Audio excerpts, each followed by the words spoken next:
funny how so frequently,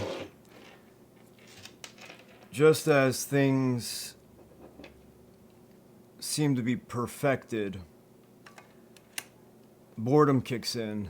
Maybe just a need for change or a desire for change kicks in, and then I guess that's where the gas comes in, the gear acquisition syndrome kicks in for many, just beyond that point of boredom. But I think that's also what leads to creativity, trying new things, finding new workarounds, seeing what else works in a different way, seeing if we like a different part to replace the part we've been using, or component, whatever.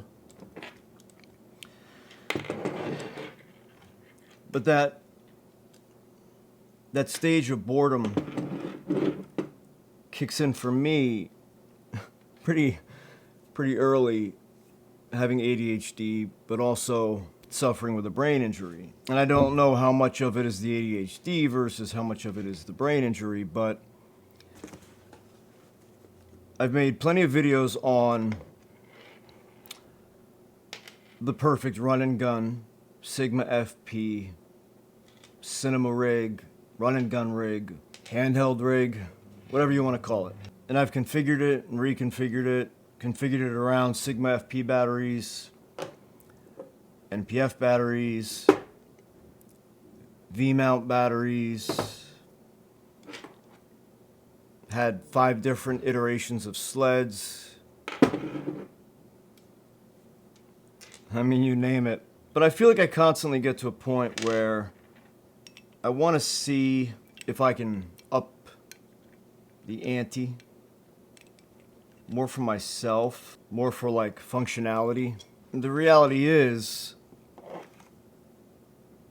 it functions and performs as it's been perfectly, like in every way, in every different configuration.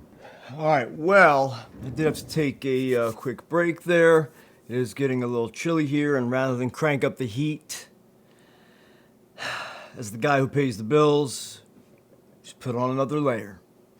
We do live in an 1880s giant stone farmhouse, so there's like no insulation. So it may not look any different than you've seen it before, but I did make some minor changes. And we're going to run the Sigma 17 to 40 for this upcoming shoot project, whatever you want to call it, but it is literally run and gun. So one thing that I do love is that I have a Velcro strap that can go over my arm here, my forearm, and keep that tied on. So no matter what, it's attached to my arm, and no one's taking that thing off, even though they've tried. So we do need audio for this project. So I'm gonna run my D-handle configuration. And if you've missed the video, we've got tons of videos on these on our Sigma run and gun rig. But I bought this handle off of Alibaba. Well, I'm definitely using one of our BeachTek DXA micros because they're my favorite preamps, period. And for the money, you can't get anything better than this. BeachTek DXA Micro Pro and the DXA Micro Pro Plus.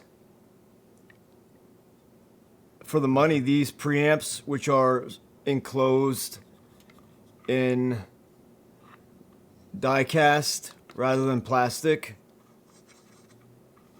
having a full metal enclosure, it helps with grounding and it helps shielding. It just, I don't know. But the preamps are killer. So, but I think I want to run it a little differently today. So I am thinking, you know, with all the L glass that we're accumulating here, I think that the next move is I would like to try a Lumix S9 and set that up to be our secondary run and gun to my Sigma FP. Because I do like to always have two options. Not to mention the fact that we also need to have a backup on hand in the event that anything goes down. But I'm usually being recorded as well at the same time while I'm recording the scene or the action, let's say. I'm usually being recorded as well. I am quite OCD about the way things line up. So when I can't get them perfectly centered, it kind of drives me crazy. I mean, it's a well-balanced rig. It really is. It may be rear heavy, but like I've said before, let's say we run out of V-mount power.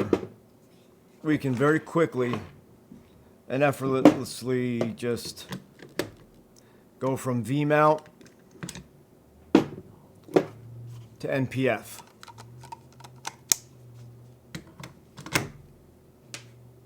Now we're fully NPF powered.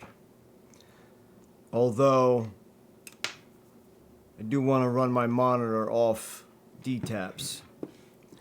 So it looks like we will be NPF majority of the time so that I can run my monitor off of a D-tap. And for this setup, we're just going to use the Portkeys PT5 Mark II, which is a great little tiny light monitor. It's not the greatest thing in the world, it's not the worst thing in the world, but it's cheap as heck. I think I got it for 76 bucks on sale on Amazon. So now we've got the rig, and remember, this whole sled, everything from behind the camera, just comes off in seconds.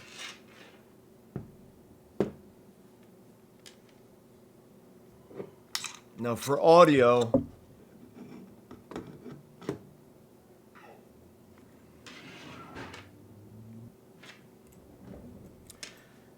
now I've got audio, and now we're pretty much fully balanced. We're running everything off of V-mount, recording to the SSD. I have wireless video and audio to someone who's in the car. I've got a full top handle. I've got my monitor, and I also have XLR audio. So I can go from wireless audio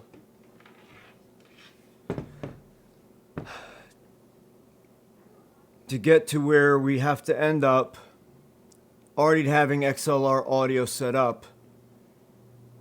Throw this on the tripod and just toss the XLR cable into the XLR input. Now I am wondering, well, there you have it. Other than a couple cables, cabling up our monitor to our D-tap, cabling up our Shimbal TP Mini to the other D-tap. Camera goes to USB-C. SSD drive is in camera, and we have a monitor lock so that we can keep it full HDMI. And when I want to, or if I need to for whatever reason,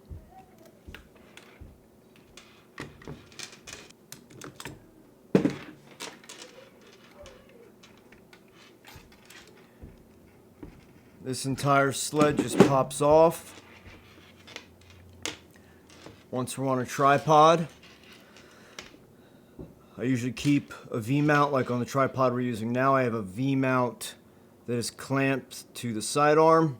And then once we're tripod mounted, I'll transfer everything on the camera to the V-mount that's on the tripod, so I don't have to utilize the sled. And that way I also have full access to the back screen. But I feel like there's something else I want to do. I don't know what that is.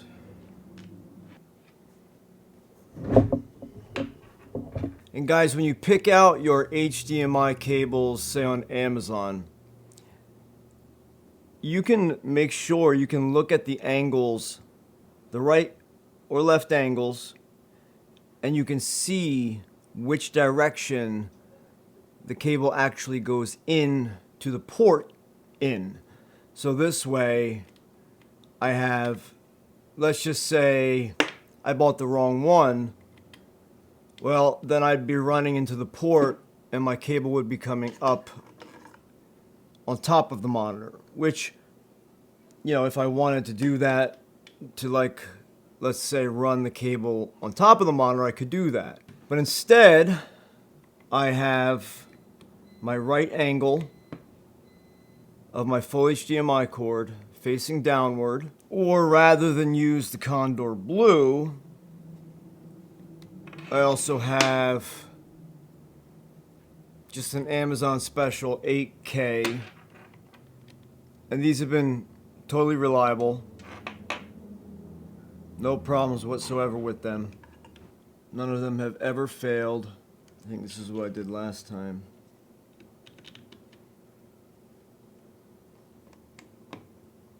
Yeah, that's what I did last time. Kept the handle free. So I just ran the cable in between the audio preamp and the top handle. My top handle's still free. And really, I could move my monitor. I won't have the RE locating pins, but I could move the monitor up too. I have a side small rig NATO rail slide. So it would slide this way, but the monitor would be facing me, instead of having to slide on the NATO this way in order to have the monitor facing me. I do have one of those. Question is, where is it? So instead, what I think I'm gonna do is use a slightly larger NATO rail by Ciru. And although this is not locked in by RE pins, I've never had it move on me.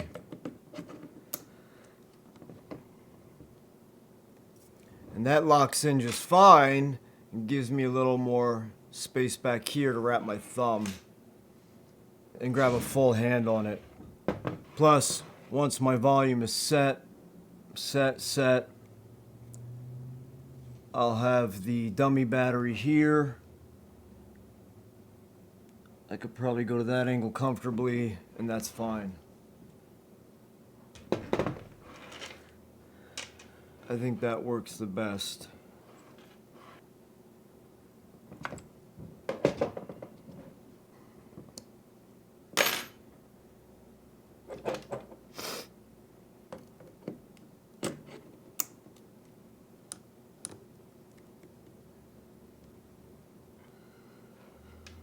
So I think that's pretty much it. We're pretty much set for everything we need. When tripod mounted, we'll swap everything over to the V-mount on the tripod. And when running gun, we'll throw on the sled, V-mount in the back, and we'll run that way. So I think that we are all set, all good to go. We'll just do a dry run, figure out which mics to use, because we have not used either neither of the DJI mic minis nor the Godox XT1s with this setup. And I do want to see which one sounds better, especially because the preamps, the built-in preamps on the Sigma FP are not very good at all, which is why I heavily rely on my BeachTek preamps all the time. We're using the BeachTek DXA-SLR 2 XLR input preamp as we speak, and I love them. Love them all. So that's pretty much it, guys. There you go. Get set, get ready with me to go for a run and gun. Next, I just have to figure out which firearm I'm taking. I know which one I'm taking. Alright, I'll catch you on the next video.